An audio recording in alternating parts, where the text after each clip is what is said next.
முன்னாள் அமைச்சர்கள், இந்நாள் சட்டமன்ற உறுப்பினர்கள், முன்னாள் சட்டமன்ற உறுப்பினர்கள், கழக நிர்வாகிகள், மாற்று கழகத்தின் தோழர்கள், நிர்வாகிகள் என அனைவருக்கும் என்னுடைய இனிய வணக்கத்தை தெரிவித்துக் கொள்கிறேன். இன்றைக்கு மாற்று கட்சிகள் இருந்து, அனைத்து மாற்று கட்சிகளிலும் இருந்து பாத்தீங்கன்னா நம்முடைய மாண்புமிகு முதலமைச்சர் அவர்களுடைய தலைமையை ஏற்றுக்கொண்டு தமிழக வெற்றி கழகத்தில் சாறை சாறையாக ஒவ்வொரு வாரமும் மாற்று கட்சியினுடைய தோழர்கள் வந்து நம்மோடு இணைஞ்சுக்கிட்டு இருக்கிறாங்க. அதற்கு காரணம் என்ன தெரியுமா? ஒரு நல்ல தலைவர்னா யார் தெரியுமா? ஒரு நல்ல தலைவர் என்பவர் தொண்டர்களின் தோள் மீது ஏறி நிற்பவர்கள் கிடையாது, தொண்டர்களை தன் தோள் மீது ஏற்றி அழகு பார்ப்பவர்கள் தான் நல்ல தலைவர்கள். அப்படிப்பட்ட நல்ல தலைவர்களாக தமிழ்நாட்டில் புரட்சி தலைவர் எம்ஜிஆர் அவர்களுக்கு பிறகு இன்றைக்கு தமிழ்நாட்டில் நம்முடைய தலைவர் அண்ணன் தளபதி அவர்கள் மட்டும்தான் இருக்கிறார். அதனாலதான் நம்முடைய தலைவர் தளபதி அவர்களுடைய தலைமையை ஏற்றுக்கொண்டு இன்றைக்கு தோழர்கள், தோழிகள் என அனைவரும் நம்முடைய கழகத்தை நோக்கி வந்து கொண்டிருக்கிறார்கள். நம் மீது நம்பிக்கை வைத்து நம் கழகத்தில் இணைந்திருக்கக்கூடிய அனைவருக்கும் தமிழக வெற்றி கழகத்தின் சார்பில் நெஞ்சார்ந்த நன்றிகளையும் வாழ்த்துக்களையும். ஏன்னா இன்றைக்கு வந்து மக்கள் மிகப்பெரிய ஆளுமை எதிர்பார்த்துட்டு இருந்தாங்க. மாற்று கட்சி இருக்கக்கூடிய தொண்டர்களுமே ஆளுமை வேணும் அரசியல்ல. அப்படிப்பட்ட ஆளுமையாக நம்முடைய தலைவர் அவர்கள் கிடைத்ததனால் நம்முடைய தலைவர் இன்று முதல் ஏறி நம்முடைய கழகம் இன்றைக்கு ஆட்சியில் இருக்கக்கூடியது. ஏறத்தாழ 30 ஆண்டு கால உழைப்பு, அந்த 30 ஆண்டு கால உழைப்பின் வெளிப்பாடாக இன்றைக்கு தமிழக வெற்றி கழகம் ஆட்சி அரேனையில் அமர்ந்து கொண்டிருக்கிறது. இந்த மாபெரும் இணைப்பு விழாவை இன்றைக்கு பேரன்பிற்குரிய முன்னாள் அமைச்சர்களும் தன்னுடைய பதவியை கூட துறந்துவிட்டு இன்றைக்கு நமக்காக நம்மோடு இணைந்து உறுதுணையாக இருக்கக்கூடிய புதுக்கோட்டையின் அண்ணன் விஜயபாஸ்கர் அவர்களுக்கும்,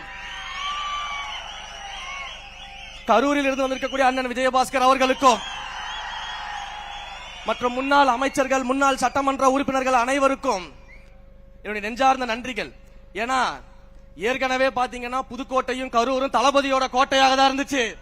இன்றைக்கு அந்த கோட்டையில் மேலும் வலு சேர்க்கக்கூடிய விதமாக 2 தளபதிகள் நம்மோடு இணைந்திருக்கிறார்கள். அதில் மற்றற்ற மகிழ்ச்சி.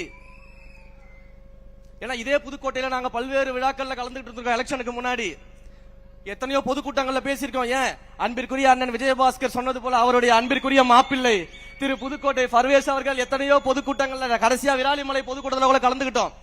மிகப்பெரிய ஒரு தளபதியின் கோட்டையாக புதுக்கோட்டையை நம்முடைய தோழர்கள் கடந்த 30 ஆண்டுகளாக உருவாக்கி வைத்திருக்கும் பொழுது அந்த கோட்டைக்கு மேலும் வலு சேர்க்கும் விதமாக இப்படி ஒரு முத்தாய்ப்பான விழாவை அண்ணன் எடுத்திருக்கிறார்கள் அப்படின்ற போது ரொம்ப சந்தோஷமா இருக்கு.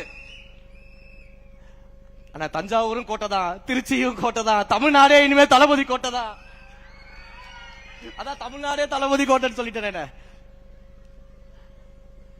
இந்த அளவிற்கு வந்து கரூர்ல நம்முடைய கழகத்தின் வளர்ச்சிக்காக அரும்பாடுபட்டவர்கள், மாவட்ட செயலாளர்கள் இருக்கிறாங்க. குறிப்பாக கரூர்ல ஒரு மிகப்பெரிய சூழ்ச்சி நம்முடைய கழகத்திற்கு ஏற்படும் பொழுது அங்க அந்த சூழ்ச்சியில நம்ம மிகப்பெரிய தியாகத்தை செய்த நம்முடைய அண்ணன் மதி அவர்கள் எல்லாம் உழைத்தவர்களோடு கரம் கோர்த்து இன்றைக்கு மேலும் நம்முடைய இயக்கத்தை வலுப்படுத்த இன்றைக்கு நமக்காக நம்மோடு இணைந்து உறுதுணையாக இருக்கக்கூடிய புதுக்கோட்டையின் அண்ணன் விஜயபாஸ்கர் அவர்களுக்கும், கரூரில் இருந்து வந்திருக்கக்கூடிய அண்ணன் விஜயபாஸ்கர் அவர்களுக்கும் மற்றும் முன்னாள் அமைச்சர்கள், முன்னாள் சட்டமன்ற உறுப்பினர்கள் அனைவருக்கும் என்னுடைய நெஞ்சார்ந்த நன்றிகள். ஏன்னா ஏற்கனவே பாத்தீங்கன்னா புதுக்கோட்டையும் கரூரும் தளபதியோட கோட்டையாக தான் இருந்துச்சு.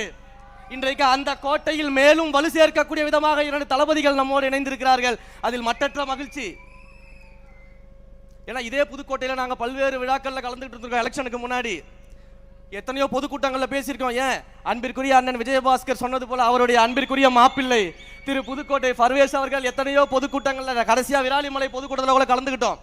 மிகப்பெரிய ஒரு தளபதியின் கோட்டையாக புதுக்கோட்டையை நம்முடைய தோழர்கள் கடந்த 30 ஆண்டுகளாக உருவாக்கி வைத்திருக்கும் பொழுது அந்த கோட்டைக்கு மேலும் வலு சேர்க்கும் விதமாக இப்படி ஒரு முத்தாய்ப்பான விழாவை அண்ணன் எடுத்திருக்கிறார்கள் அப்படின்ற போது ரொம்ப சந்தோஷமா இருக்கு. ஆனா தஞ்சாவூரும் கோட்டை தான், திருச்சியும் கோட்டை தான், தமிழ்நாடே இனிமே தளபதி கோட்டை தான். அதான் தமிழ்நாடே தளபதி கோட்டைன்னு சொல்லிட்டேன். இந்த அளவிற்கு வந்து கரூர்ல நம்முடைய கழகத்தின் வளர்ச்சிக்காக அரும்பாடுபட்டவர்கள், மாவட்ட செயலாளர்கள் இருக்கிறாங்க. குறிப்பாக கரூர்ல ஒரு மிகப்பெரிய சூழ்ச்சி நம்முடைய கழகத்திற்கு ஏற்படும் பொழுது அங்க அந்த சூழ்ச்சியில நம் கழகத்திற்காக மிகப்பெரிய தியாகத்தை செய்த நம்முடைய அண்ணன் மதி அவர்களும் இன்றைக்கு மேடையில் நம்மோடு இருக்கிறாங்க. அப்ப இப்படியெல்லாம் உழைத்தவர்களோடு கரம் கோர்த்து இன்றைக்கு பல்வேறு தரப்பினரும் பல்வேறு கழகத்தின் தோழர்களும் தோழிகளும் முக்கிய தலைவர்களும் இங்கே நம்மோடு இணைந்திருக்கிறார்கள். அனைவரும் ஒன்றாக சேர்ந்து தமிழ்நாட்டை தலை சிறந்த மாநிலமாக உருவாக்குவதற்கு இந்த ஆட்சியில நாம் எல்லோரும் ஒன்று சேர்ந்து செயல்படுவோம். 234 தொகுதிகளிலும் வருங்காலங்களில் தேர்தலில் தமிழக வெற்றி கழகம் நிச்சயமாக ஜெயிக்கும். 234 தொகுதிகளிலும் தமிழக வெற்றி கழகம் நிச்சயமாக ஜெயித்து எதிர்க்கட்சியே இல்லாத சட்டமன்றத்தை உருவாக்கி காட்டுவோம். நன்றி, வணக்கம்.